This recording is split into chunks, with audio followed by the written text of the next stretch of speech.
Now, this can of beer actually represents the last beer that my wife drank, or actually didn't drink, because it was the only one that was left unopened. And I actually found it underneath her nightstand after she passed away. And it's really a telling story, because we moved. My son and I moved from our house about 8 months after she passed away. I ended up renting that house, and I moved to another house. Bought a house about 5 miles away, just because we needed another environment. And upon moving, when we were moving furniture and just moving things around, we found all kinds of empty cans that I didn't even realize were around. And it's a very telling story. And if you have somebody in your life who is hiding their bottles and cans, it's the biggest red flag. It's the biggest red flag of all. I found probably 50 empty cans just like this underneath our bed. We had this huge bed, and I guess you could shove them underneath. I don't know if she put water in them or anything, but it never smelled, but there they were when we took the bed apart. Found behind bookshelves, underneath chairs, underneath couches, whenever you're pulling stuff apart. And it's really an amazing process. This particular can is very important because it was the only one that was still full. It was the only one that I found that had any beer in it at all. And really, I talk about this can because it represents really the end. There was one can left. There was one can left to drink. And I actually drank this at the 1 year anniversary of her passing back in 2021. She passed away February 21st of 2020, which would be 5 years tomorrow. And I remember drinking this kind of as a memorial. My son actually suggested putting it into some kind of glass or putting it into some kind of substance so we will keep it as kind of a memorial. And it's really an ode to the cautionary tale that my wife's life has become. And it's important to talk about it. It's important to bring this topic out of the closet. And things like this are a perfect example. She drank wine for years. I mean, I've made videos on it. She drank Chardonnay for years and years and years. Beer was actually her concession because this is only about 3.5% by volume of alcohol, where wine is 11, 12%. And it was really her idea to drink less. That was her stab at drinking less. And the thing is, she was drinking 25 or 30 of these a day, and we just couldn't stop her. We couldn't stop her from getting the alcohol. And if anybody's been in that situation, they certainly understand that.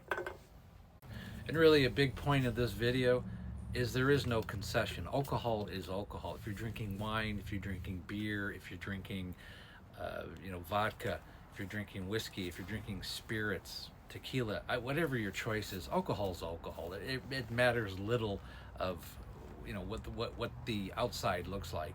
If there's alcohol in it, it's a problem. And there is no concession. 3.5% makes little difference if you're drinking incredible, huge volumes of it. You're making up for the 11 or 12% for wine. People lie to themselves, and you have to understand, if they're hiding alcohol, if they're drinking in isolation like so many alcoholics do, they've got a serious problem. And the sooner that you are, as a family member, can recognize that, the sooner you can nip that in the bud. You have to bring it out of the closet. It has to be exposed, and you got to have the conversation. And really, as family members, all you can do is be aware. Be aware if they're hiding their bottles and cans.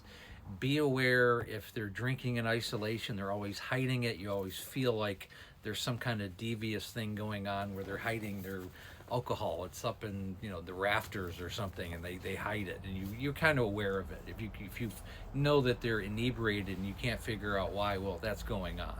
And also, if they don't have an off switch, if they don't have the ability to self-regulate, and they go to social situations and you end up carrying them out the door, these are all really baseline red flags. And as a family member, this is when you need to step in and take action and communicate and really create boundaries, and we're not doing this anymore. And if you don't change your behavior, well, we're going to change ours as a family member. That's really all you can do. Ultimately, the change has to come from the alcoholic. Okay, sobriety, the only person who can make that decision is the alcoholic. All you can do is point it out and really provide boundaries as a family member. And I really, really hope that makes sense. And all of these videos and the accumulation of everything I talk about is really a cautionary tale. It's to make alcoholics realize that they have a problem and identify it in themselves, recovering alcoholics to stay in recovery, and for families to be aware of all of this that's going on. And you can find this and more, again, in her memoir. It's called Amanda, A Cautionary Tale of Alcoholism. Really, it's a deep dive into why she went down this road at all, as well as how it affected her and her family. It's a very important book because it's from the perspective of the family. You can find it on Amazon. You can also find it in my link tree. You can purchase it right on this page as well. I go live Monday through Friday right around 6 o'clock Pacific Standard Time, 9 o'clock Eastern. We also have the Facebook group. It's called Amanda, A Cautionary Tale of Alcoholism. Links in the link tree. And when you're ready to work with me one-on-one, I have the complete coaching program.